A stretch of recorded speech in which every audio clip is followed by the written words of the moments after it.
On a fait la connaissance de Moumous en Bretagne, au bord de mer. C'est un fauve de Bretagne qu'un chasseur nous a donné. Il est né dans une botte de foin, je ne me souviens plus, 8 petits, il me semble. Et on l'a choisi parce qu'il avait une petite queue qui était blanche et les pattes blanches. Les extrémités de la queue étaient blanches. Il va avoir 11 ans le 6 juin, le jour du débarquement. C'est une date qui est facile à retenir. Il a eu une hernie discale quand il avait 3 ans et demi, 4 ans, qui a pu se résorber grâce à des médicaments.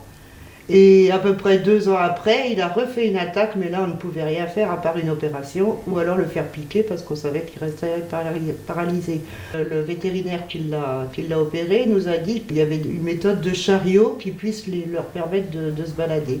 Il nous a montré un modèle. René s'est dit, moi je vais essayer d'en faire un. Et ça s'est passé comme ça, il en a fait à peu près une dizaine avant de trouver le chariot adéquat.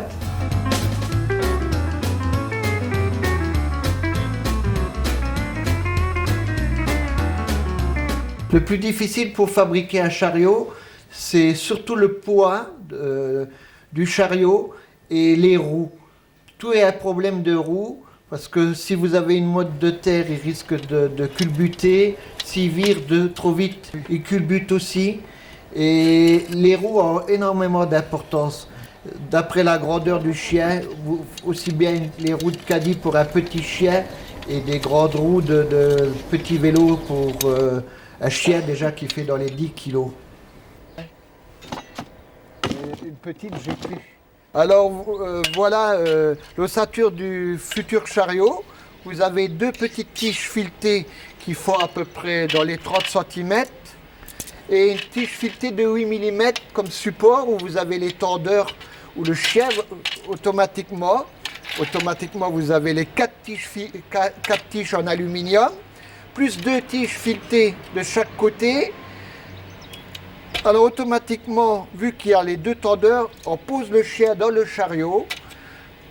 Donc le chien, il a les 2 pattes arrière qui sont paralysées, qui rentrent dans les boucles des tendeurs. Et voilà l'ossature du chariot. Les 2 tiges filetées, où on adapte les roues dessus. Donc la roue va venir comme ça dessus. Une deuxième roue qui va tomber comme ça dessus. Pour que le chariot soit valable, il faut que les roues, 4 roues identiques. Par exemple, celle-là n'irait pas pour la simple raison qu'elle est trop grande. Et le chien, il faut que les roues soient légères et le chariot très léger pour qu'il puisse tourner, aller en arrière. Il ne faut pas que le chariot soit trop lourd. Plus léger qu'il est, le chariot, mieux que c'est pour le chien.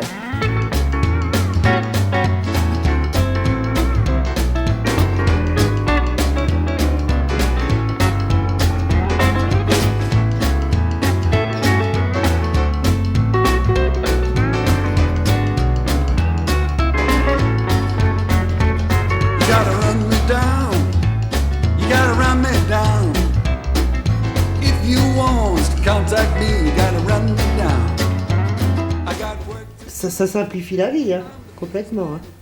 Et pour lui et pour nous. En plus, comme après l'opération, il a fallu lui réapprendre à uriner, il a fallu qu'il reprenne la fonction de sa vessie et de ses intestins. Le chariot, ça a aidé parce que il fallait lui appuyer sur la vessie et tout après l'opération pour l'aider. Mais ensuite, avec le chariot, il a retrouvé les odeurs dehors et ça l'a aidé à continuer à reprendre tout le fonctionnement. 30 millions d'amis contactent pas mal de gens comme ça pour savoir s'il y a des reportages à faire. Et donc, ils ont contacté notre vétérinaire qui a pensé à Moumous. Et 30 millions d'amis nous a contactés pour nous demander s'il pouvait faire un reportage sur Moumous. Nous avons eu des contacts, nous avons reçu maintenant une lettre de Mantes-la-Ville, là, et une autre dame qui vient de la Manche, une lettre de la Manche, justement, qui demandait pour fabriquer... Bon, là, il y a même 2 chiens. Et puis un petit chien de 2 mois, mais là c'est pas facile, il faudrait avoir il faudrait voir les chiens sur place pour pouvoir faire quelque chose. Au départ, on a eu pas mal de remarques où les gens nous disaient moi je l'aurais fait piquer. Et puis beaucoup aussi qui disent mais ça c'est ingénieux, ça c'est bien pour lui, etc. On a quand même beaucoup plus de commentaires qui sont... où ils nous disent oh bah ça c'est bien, c'est pratique et tout, que de commentaires où oh, bon, on n'a qu'à le faire piquer, on n'en parle plus. Hein. On avait un monsieur à Florence qui avait un chien aussi. Et à chaque fois qu'il voyait Moumous, mais comment ça se fait que tu le fais pas piquer? Comment ça se fait que tu le fais pas piquer? Et un jour, ce monsieur a eu une hernie discale. Il avait du mal à se déplacer. Et René lui a dit bah, comment ça se fait qu'on ne te pique pas, toi non plus? Le chien, il est jeune, il a besoin de vivre. En plus, c'est un chien qui est adorable, vraiment, vraiment gentil, qui nous donne tout. Je vois pas pourquoi on lui donnerait pas sa chance. Hein.